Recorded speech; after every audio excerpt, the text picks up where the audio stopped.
चलिए आज समझते हैं व्याकरण किसे कहते हैं। सबसे पहले समझते हैं कि व्याकरण किसे कहते हैं, इसको समझने का प्रयास करते हैं हम। चलिए व्याकरण किसे कहते हैं। व्याकरण व्याकरण हम उसे कह सकते हैं जिससे इंसान शुद्ध शुद्ध लिखना और बोलना सीखता है, लिखना और साथ साथ बोलना सीखता है, उसे हम व्याकरण कहते हैं। इसलिए व्याकरण को पढ़ना जरूरी होता है हिंदी में। इसलिए कोई भी नाइन्थ क्लास से 11 क्लास तक ये हिंदी से पूछ ही लेता है, हिंदी से व्याकरण में पूछ ही लेता है। इसीलिए ठीक है, ये क्योंकि इंसान के लिए क्या होता है, शुद्ध शुद्ध लिखना और बोलना सिखाता है ये, इसलिए व्याकरण को 50% ले लेता है। ठीक है, इसीलिए व्याकरण को पढ़ना जरूरी होता है कि व्याकरण हम उसे कहते हैं जिससे हम लोग शुद्ध शुद्ध लिखना और बोलना सीखते हैं। व्याकरण का 3 भेद होता है। व्याकरण के कितने भेद होते हैं? 3 भेद होते हैं। एक होता है स्वरवर्ण, एक होता है एक होता है वर्ण विचार, एक होता है शब्द विचार, एक होता है वाक्य विचार। कौन कौन से? एक वर्ण विचार, शब्द विचार, वाक्य विचार, ये 3 कैटेगरी होता है। ठीक है, उसके बाद हम समझेंगे अभी कि वर्ण किसे कहते हैं, उसके बाद समझे कि शब्द किसे कहते हैं, फिर हम समझेंगे कि वाक्य किसे कहते हैं। वर्ण हम बता देते हैं कि वर्ण हम उसे कहते हैं जिससे हम लोग कोई वर्ड बनाते हैं, कोई शब्द को बना दिए और वही शब्द को हम लाएं आप लोग के पास। जैसे हम पढ़ा रहे हैं, ये शब्द हम बनाए हैं, वर्ण से ही ये शब्द को बनाए हैं, कोई भी शब्द को वर्ण से ही बनाए हैं। आगे समझ में आ जाएगा कि शब्द किसे कहते हैं। और वाक्य हम उसे कहते हैं जो हम वाक्य करते हैं। जैसे हम पूछें कि क्या, यही पूछेगा कि व्याकरण किसे कहते हैं। क्या एग्जामिनर क्या पूछता है कि व्याकरण किसे कहते हैं, या तो हिंदी में यदि पूछ लेगा मगम्मा का कहानी पूछ लेगा, मगम्मा ने नजम्मा से क्यों अथी किए थे, उसमें विवाद क्या था, ये चीज पूछ लेता है। ये वाक्य ही किया, इसे ही वाक्य कहा जाता है। चलो आगे अब समझते हैं कि वर्ण किसे कहते हैं। इसको वर्ण, ठीक है, वर्ण हम उसे कहते हैं जिस अक्षर से शब्द को बनाते हैं। वर्ण हम किसे कहते हैं? जिस अक्षर से शब्द को बनाते हैं। अक्षर कौन कौन से? को है एक अक्षर, एक हो गया खो हो गया, एक होता है गो हो गया, ये सब होता है तो क्या कहलाता है? वही। ठीक है, ये सब जो कहलाता है ये वर्ण ही कहलाता है, जो अक्षर से बनाते हैं। जैसे मानो कोई भी शब्द को हम बना दिए, जैसे हम एगो को ले लिए, मो ले लिए, तो ये दोनों को मिलाएंगे क्या बन जाएगा? कम, ज्यादा, अधिक, ये सब बन जाएगा, ये शब्द बन जाएगा। इसी को तो हम वर्ण कहते हैं। वर्ण भी हम उसी को कहते हैं। ठीक, वर्ण हम उसे ही कहते हैं। चलिए इतना तक तो समझ में आ गया। उसके बाद हम वर्ण कहते हैं। जैसे मानो किसको किसको, जैसे कोख हो, चोच हो, टोठ हो, तोथ हो, पोफ हो, योरोलोबो, ओ आ और ए ऐ, ये यादी सब है, ये वर्ण ही कहलाएगा। कोई भी एक को ले लो, इसमें वर्ण ही कहलाएगा। ठीक है, ये एक कोई को ले लेंगे, ये वर्ण कहलाएगा। ठीक है, पूरे समूह मत ले लेना, एक गो वर्ड कोई भी लो, वो वर्ण ही कहलाएगा और इसी में वर्ण ही कहलाएगा। इसी में यदि वर्णमाला हम माने तो वर्णमाला किसे कहते हैं, आगे हम देखते हैं। चलिए अब समझते हैं वर्णमाला किसे कहते हैं। वर्णमाला हम उसे कहते हैं जो वर्णों के पूरे समुदाय को लिया जाता है। यहाँ पे वो वर्णों के पूरे समुदाय को लिया जाता है। जो ये पहले हम बताए कि कोई वर्ण एगो ले लेंगे, ये वर्ण ही कहलाएगा। को ले लें या चो ले लें या टो ले लें, कुछ भी एक गो ले लेंगे, उसे वर्ण ही कहते हैं। अब वर्णों के पूरा हम समुदाय को यदि एक के साथ हम ले लेंगे, वर्णमाला कहते हैं। ठीक है, उसे वर्णमाला कहते हैं। वर्णों के पूरे समुदाय को क्या कहा जाता है? वर्णमाला कितना? ये पूरे समुदाय को लिया।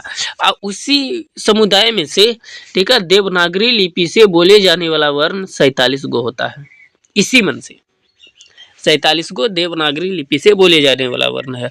लेकिन आधुनिक हिंदी जो कि अभी चलता है, आधुनिक हिंदी वर्णमाला के कुल कितने? 52 वर्ण है। 52 वर्ण है जो अभी चलता है आधुनिक वर्णमाला।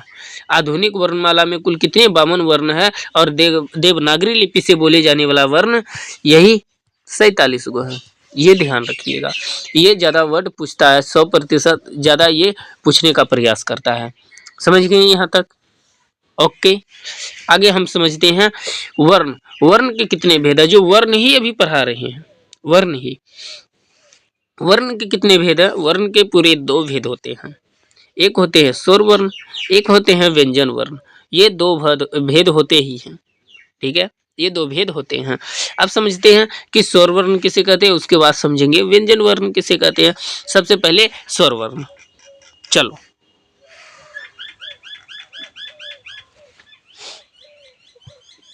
सबसे पहले हम आ जाए स्वर वर्ण।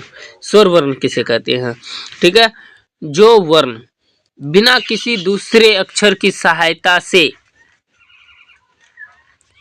नहीं बोला जाता है, ठीक है, ये बिना किसी दूसरे अक्षर की सहायता से ये खुद बन जाएगा। कोई भी वर्ण या कोई भी शब्द बन जाए उसे स्वर वर्ण कहा जाता है। ये स्वयं अपना शब्द बना देता है, उसे स्वर वर्ण कहा जाता है। यहाँ पे वर्ण, वर्ण थोड़ा सा टाइपिंग में गलती हो गया है यहाँ पे, ठीक, यहाँ पे होगा ऐसे वर्ण होगा, ठीक, वर्ण जो होगा ऐसे होगा। सॉरी, 1 मिनट बना देते हैं हम। वर्ण जो होता है, वर्ण को लिखा जाए, नीचे हम लिख देते हैं, चलो वर्ण, वर्ण ऐसे लिखा जाता है वर्ण। ओके, वर्ण ऐसे होता है। चलिए, हाँ, जैसे इसमें स्वर वर्ण में आ जाए, जैसे ओ, आ, हर्षई, दुर्गई, हर्षऊ, दुर्गऊ, री, ए, ऐ, ओ, अनुस्कार और विसर्ग। ये जो होता है ये किसमें, स्वर वर्ण में ले लिया, ये स्वर वर्ण में ले लिया।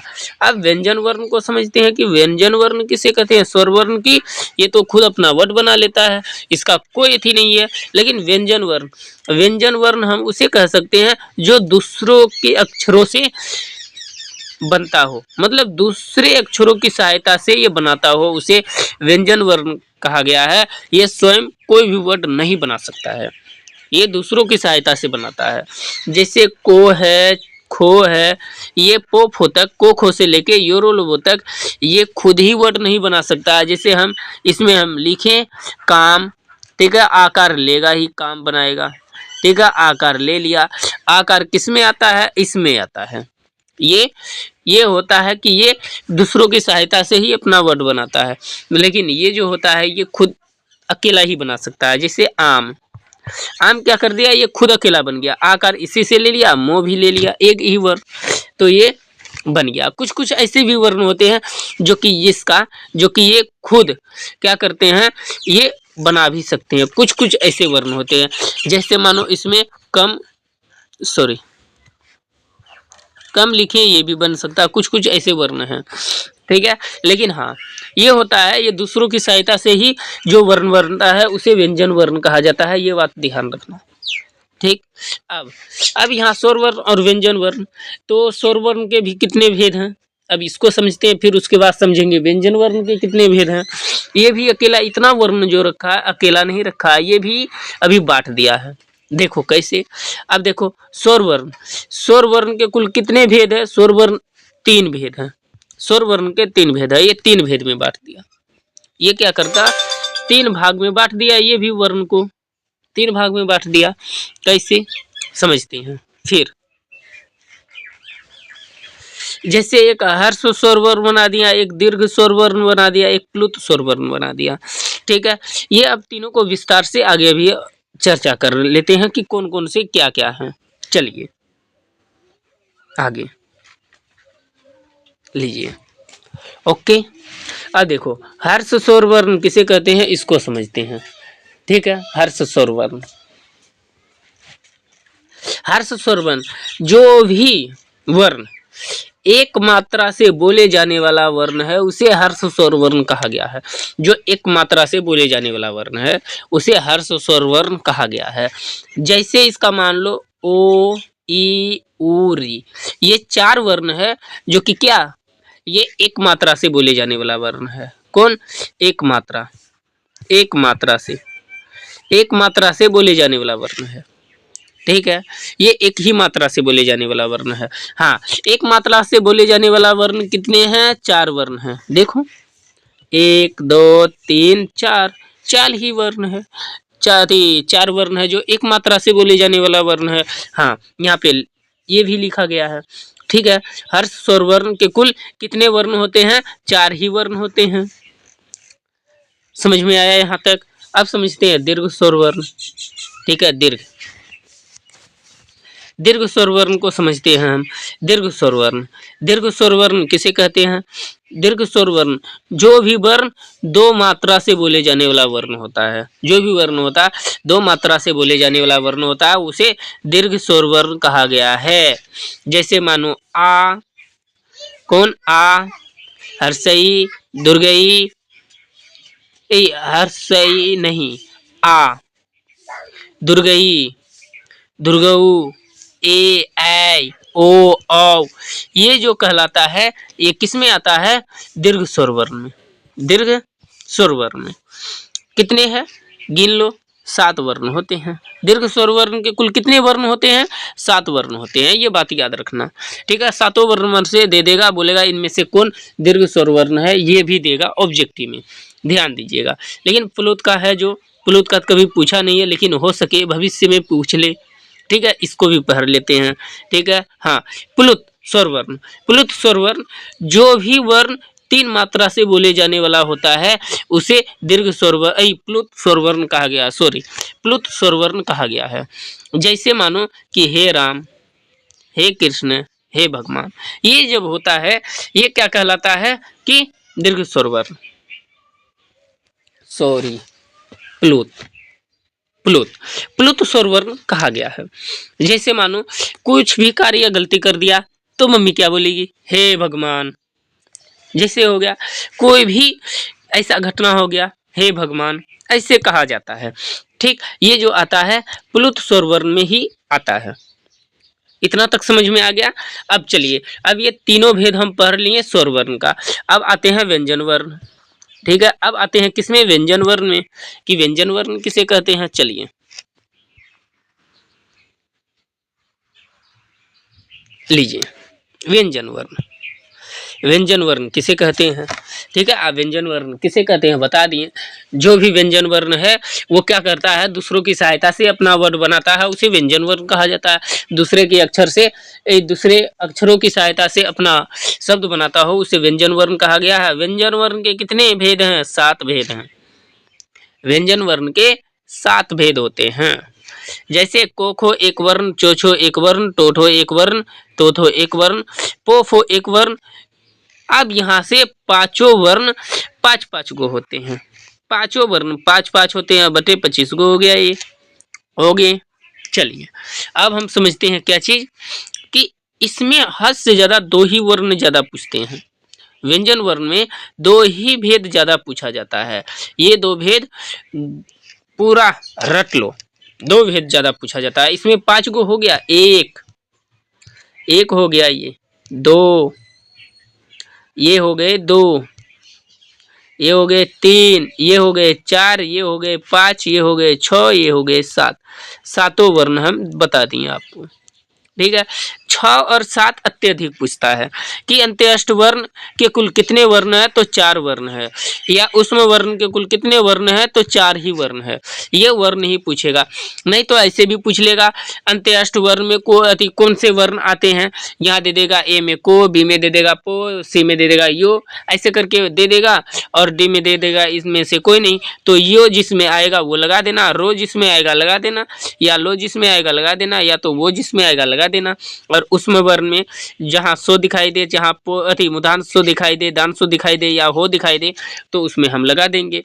तो ये आएगा। ये ऑब्जेक्टिव ज्यादा बनाता है, इससे ध्यान रखिएगा, ये ऑब्जेक्टिव ज्यादा बनाता है, इसमें ध्यान दीजिएगा। अब अंत्यष्ट वर्ण के कुल कितने वर्ण होते हैं? तो अभी हम बताएं 4 ही वर्ण होते हैं। यहाँ भी लिखे हैं अंत्यष्ट वर्ण के कितने भेद कितने वर्ण होते हैं? 4 वर्ण। उसमें वर्ण के कितने वर्ण होते हैं? 4 ही वर्ण होते हैं। समझ में आया यहाँ तक? चलिए आगे अब समझते हैं।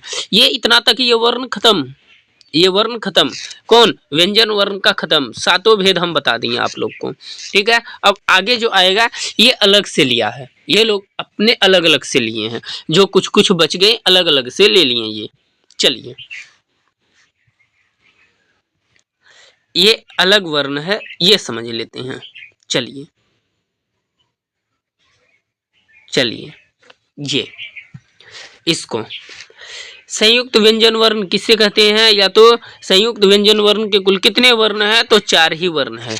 ध्यान देना, संयुक्त व्यंजन वर्ण के कुल कितने वर्ण है, 4 ही वर्ण है। कौन, अक्षोत्रों ज्ञारी, ये 4 ही वर्ण होते हैं, ठीक है। ये 4 वर्ण होते हैं, चारों वर्ण को याद रखना। संयुक्त व्यंजन वर्ण के कौन से वर्ण है, संयुक्त व्यंजन वर्ण में कौन से वर्ण है, ये ऐसे करके पूछेगा, वो चार को दे देगा, एबीसी में आप लगा लीजिएगा। अब पूछेगा नए ग्रीक व्यंजन वर्ण कौन कौन से हैं, तो इसके भी 2 ही वर्ण होते हैं, ये भी लगा लीजिएगा, ये 2 को किसी में दे देगा, ठीक है। नए ग्रीक व्यंजन वर्ण याद रखिएगा, नए ग्रीक व्यंजन वर्ण इसको याद किया जाता है, याद कर लीजिएगा, ठीक। ये और आयो गवाह में कुल कितने वर्ण होते हैं, एक बार हम सफा कर देते हैं, सफाई में ठीक होगा, ठीक है। आयो गवाह वर्ण कौन कौन से हैं ये समझिए। आयो गवाह वर्ण है अनुस्कार और उपसर्ग, ठीक है, अनुस्कार और उपसर्ग। अब देखिए यदि याद नहीं हो तो सबसे पहले हम चल देते हैं यहाँ पे चले आते हैं, ठीक है। ये इसमें ये स्वर वर्ण का लिया है ना, सॉरी एक मिनट,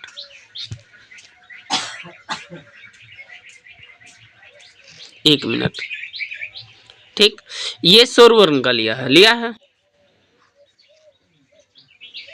एक मिनट गलती हो गया। चलिए अब समझते हैं, अब ठीक है, अब समझते हैं यहाँ से। हाँ, स्वर वर्ण के कुल कितने वर्ण हैं, एक मिनट हैं, लीजिए। स्वर वर्ण के कुल कितने वर्ण हैं,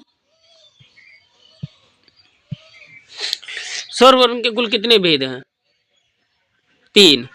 इसमें कौन कौन से आते हैं, ओ आ के लिए लिया, ओ आता है, ई आता है, ऊ आता है, सॉरी एक मिनट मिस्टेक हो गए, चल अब सही है, ठीक है। कौन कौन से आते हैं, ये आते हैं ओ, ई, ऊ और री आते हैं, जो कि ऐसे लिखा जाता है, ये है ना। और इसमें दीर्घ में 7 वर्ण आते हैं, आ आता है, दुर्गई आता है, दुर्गऊ आता है, ए, ऐ, ओ और कितना औ। इसमें कौन कौन से वर्ण बच गए थे, अनुस्कार और उपसर्ग, इसको किस में दे दिया, एक नए ग्रीक व्यंजन वर्ण बना दिया, जो कि हम आगे पढ़ाए हैं, कहाँ पे, यहाँ पे जो बताए हैं नए ग्रीक व्यंजन वर्ण, ये आयोगवाह व्यंजन वर्ण, सॉरी आयोगवाह में क्या कर दिया, ये नया बना दिया, आइए बना के यहाँ पे दे दिया, ठीक है। ये अलग से दे दिया कि तुम अलग से इसको रखो, ठीक है। ये ऐसे करके याद किया जाता है, याद करके रखना। अब पढ़ाएंगे अल्पप्राण अगले क्लास में, अल्पप्राण और एक महाप्राण, ठीक है। यहाँ पे है महाप्राण, ठीक है। अल्पप्राण और महाप्राण अगले क्लास से पढ़ाएंगे, इतना तक आप लोग याद कर लीजिएगा। यदि नहीं समझ में आए तो 2 बार देख लीजिएगा वीडियो को, 2 बार देख लीजिएगा, आपको सब समझ में आ जाएगा। इसके लिए इतना तक, ठीक है।